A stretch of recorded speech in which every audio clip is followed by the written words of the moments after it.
In the sacred Sundarkand of the Ramayana, chapter 29 marks a turning point when signs from the universe begin to unfold. As Hanuman prepares to leap back to Rama with Sita's message, the skies offer omens, the wind slows, trees whisper blessings, animals fall silent as if the world itself is watching. These are the Shubha Nimittani, the auspicious signs.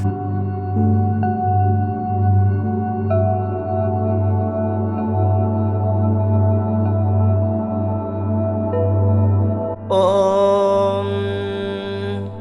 अथ एकोनत्रिंशः सर्गः। तथागतां तां व्यथितामनिन्दितां व्यपेतहर्षां परिदीनमानसां शुभां निमित्तानि शुभानि भेजिरे नरं श्रिया जुष्टमिवोपजीविनः। तस्याः शुभं वाममरालपक्ष्मराजीवृतं कृष्णविशालशुक्लं प्रास्पन्दतैकं नयनं सुकेश्य मीनागतं पद्ममिवाभिताम्रम्। भुजश्च चार्वञ्चितपीनवृत्तः परार्घ्यकालागरुचन्दनार्हः अनुत्तमेनाध्युषितः प्रियेण चिरेण वामः समवेपताशु। गजेन्द्रहस्तप्रतिमश्च पीनः तयोर्द्वयोः संहतयोः सुजातः।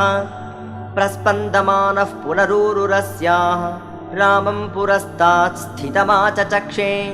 शुभं पुनर्हेमसमानवर्णम् ईषद्रजोध्वस्तमिवामलाक्ष्याः।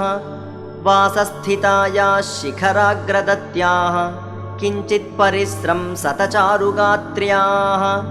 एतैर्निमित्तैरपरैश्च शुभ्रूः सम्बोधिता प्रागपि साधुसिद्धैः। वातातपक्लान्तमिव प्रनष्टं वर्षेण बीजं प्रतिसञ्जहर्ष। तस्याः पुनर्बिम्बफलाधरोष्ठं स्वक्षिभ्रुकेशान्तमरालपक्ष्म। वक्त्रं बभासे स्मितशुक्लदंष्ट्रं राहोर्मुखाच्छन्द्र इव प्रमुक्तः।